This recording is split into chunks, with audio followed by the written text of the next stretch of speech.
E depois a gente pode abrir para perguntas normalmente, né? E aí cada um individualmente pergunta o que quiser. Então o que aconteceu foi o seguinte, no sábado, pela manhã, né, tá fazendo 7 dias exatos, nessa manhã tivemos a notícia triste que uma família foi chacinada na Praça Pedro Barroso, certo? E no primeiro momento não haviam indícios, né, mais claros de quem seria responsável por essa chacina, etc.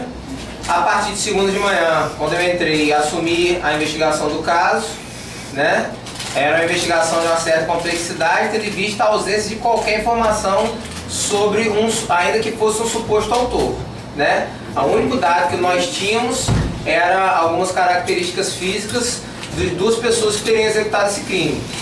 Até agora não sabemos se são 3 ou se são 4 pessoas, né? Porque uma coisa é certa, se havia um quarto integrante, esse quarto integrante, ele a todo momento ficou dentro do carro, em momento nenhum ele desceu, sequer chegou a ingressar nessa vila, né?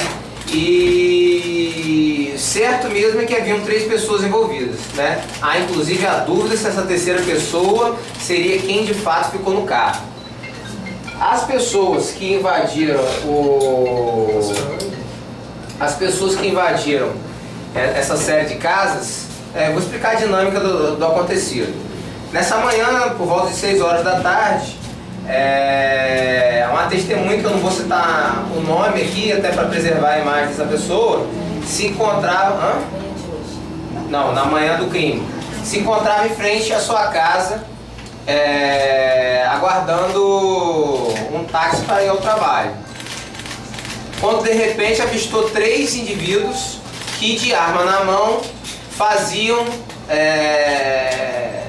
tentavam entrar à força em determinadas casas do local, né? E ao avistar ele, partiam em sua direção dizendo para que não corresse, que o negócio era com ele. Essa testemunha entra para dentro dessa vila em que ele reside, se esconde dentro de casa. Como a casa dele era mais bem trancada, mais bem fechada, a partir daí os acusados eles começam, né, a entrar de casa em casa para conseguir encontrar o paradeiro desse rapaz. De acordo com as investigações, até o momento, ele não tinha qualquer tipo de envolvimento e não se buscava especificamente ele. Buscava-se ou alguém que não ele, ou a situação era aleatória. Seriam vitimadas pessoas que simplesmente residiam ali, né? Porque aqui em Guarulhos a gente tem muito isso. Pessoas saem de uma localidade, vão até ao bairro rival e assassinam pessoas pela rua. Realmente a situação é periclitante aqui em Guarulhos. Mas enfim, começam a entrar de casa em casa essas 2 pessoas. Daí o grande volume de testemunhas que a gente tem reconhecendo esses 2 como os autores. Eles entraram em 4 casas até que na casa derradeira a chacina acabou acontecendo. Dentro do que foi apurado até agora, o que eles estavam fazendo ali? Há 2 meses atrás, a gente precisa enxergar que o cenário desse confronto é uma rivalidade existente entre a facção TCP da Pedro Barroso e a facção ADA do Santa Helena / Chatuba, né? É uma rivalidade que já vem se estendendo aí em razão pelo domínio em área de tráfico de drogas, etc. Há 2 meses atrás, familiares do Marcelo Marins, né, o Barrão, foram alvejados por tiros despendidos por traficantes dessa Praça Pedro Barroso.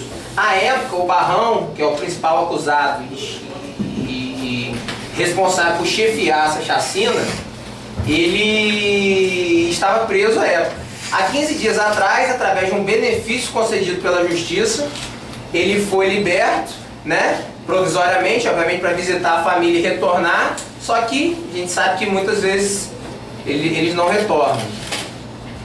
E ocorre que o que se imagina é que ou essa chacina, a saída deles até a Praça Pedro Barroso, aconteceu em virtude desse primeiro atentado, ou houve alguma confusão naquela madrugada, que não foi possível apurar ainda, né? As investigações continuam.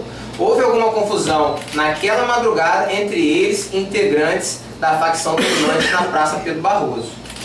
Certo? Em virtude disso, eles se dirigiram até lá, ou para pegar essas pessoas, ou para revidar a agressão sofrida pelos familiares do Barrão. Há 2 meses né? atrás. Há 2 meses atrás. Né? Aí, então, o trabalho de investigação foi inicialmente difícil, porque a gente teve que fazer um trabalho de inteligência para entender a sistemática organizacional do tráfico daquela região. Primeiro entender que houve, que existe essa rivalidade entre eles, para buscar ocorrências anteriores entre eles, e assim chegarmos ao histórico de confronto dessas facções, para entender, né, que o Barrão, que se encontrava evadido há 15 dias, estava na realidade ligado a isso. Chegamos até a qualificação dele, chegamos até a imagem dele. A partir daí procedemos a uma série de reconhecimentos por meio de fotografia, né?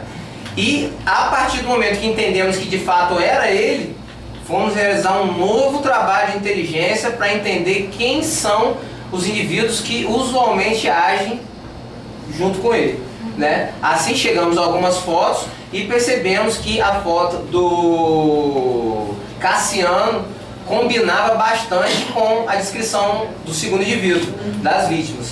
Chamamos novamente as vítimas, fizemos o reconhecimento, entendeu? E 2 reconheceram o Cassiano, né? Hoje, após a captura deles, uma das testemunhas que não havia ainda reconhecido o Cassiano, vendo ele pessoalmente, efetivou também o reconhecimento. Então nós já temos uma testemunha com reconhecimento presencial positivo para os 2, né?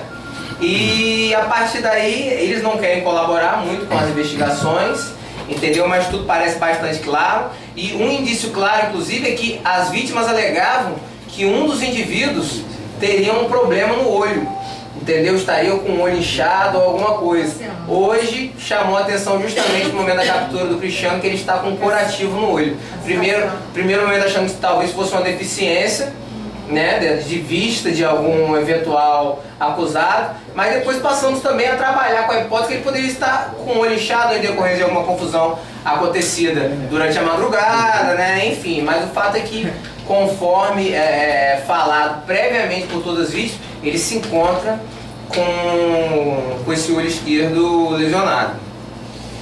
Não temos ainda notícia da arma do crime, né? São criminosos contumazes, né? Inclusive o Barrão, ele é suspeito de ameaças contra o diretor do presídio, né? E contra policiais militares. Ele também tem naquela situação da pichação? Não essa aí. Não, mas da ameaça. Contra outro policial. Foi Quem foi ameaçado foi o subdiretor da Dalton Crespo. Diretor. Da Dalton Crespo, foi isso? Foi. Foi um vice-diretor e sargento e um cabo da Polícia Militar. Exatamente, entendeu? Ele é acusado de ser responsável por essa ameaça, então é um criminoso extremamente perigoso. A gente tem a ficha dele aqui, ele já tem outros homicídios qualificados, entendeu? Na sua ficha. Encontrava-se condenado já há 15 anos de reclusão numa pena, também por uma posse de arma, mais 3 anos de reclusão, né? E tem já um procedimento de homicídio aguardando julgamento.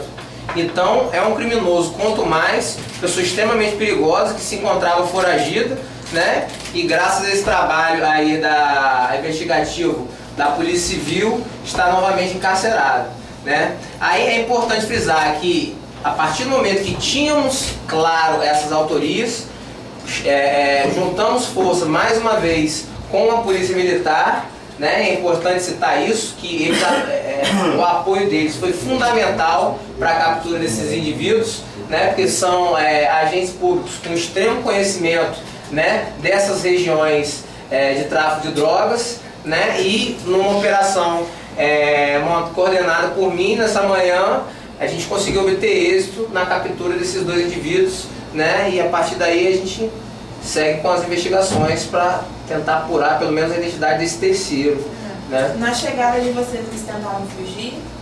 O Barrão tentou fugir, entendeu? Inclusive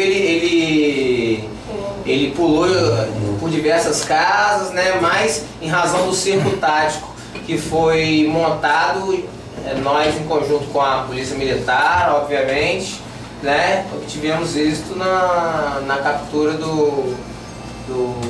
desse indivíduo. Tem mandado de prisão, não? Exatamente. Foram requeridos e concedidos mandados de prisão temporária contra ambos, né? Foram deferidos também ordens de busca e apreensão nas residências, nos endereços cadastrados que nós possuímos deles. Essas diligências já foram cumpridas, infelizmente não tivemos êxito, né, em obter armas ou outros objetos importantes da investigação. Eles negaram o crime? Eles confessaram? Falaram alguma coisa? Sim, eles negam, né? Na realidade já esperávamos bom dia. Já esperávamos esse comportamento, né? Tendo em vista do vulto do criminoso. O Barrão é um criminoso de vulto dentro da facção ADA, estabelecido em Campos, entendeu? Então a gente já imaginava que ele não colaboraria. Inclusive chegou a dizer, por ocasião da sua captura, que não tinha nada a colaborar nem com a justiça, nem com a polícia, nem com ninguém. O Barrão, só para não ficar bom, o Barrão é da Chatuba do Lebreiro, é isso? Chatuba do Lebreiro. O Cassiano que foi até o Eldorado, né? Eldorado. E quanto a esse terceiro? Então, quanto a esse terceiro nós não temos ainda identificação, nenhuma qualificação, porque na realidade ele não ingressou nas residências. A gente sabe que ou ele ficou nesse quintal dessa vila, fazendo alguma contenção, ou então ele, na hipótese, nós teríamos apenas 3, e ele foi a pessoa que ficou dentro do carro. Porque uma das testemunhas diz que a todo momento ela viu o motor do carro acelerar. Entendeu? Então alguém estava dentro do carro, não se sabe se o terceiro ou se o quarto. Né? Mas o certo é que os executores foram esses dois que já se encontram encarcerados. Esse Cassiano também já tem passagem pela polícia? Já tem passagem, inclusive por tráfico de drogas e porte irregular de arma de fogo. O Barrão que evadiu, né? Se encontrava evadido. Quanto tempo já está para foragido? Há cerca de 20 dias.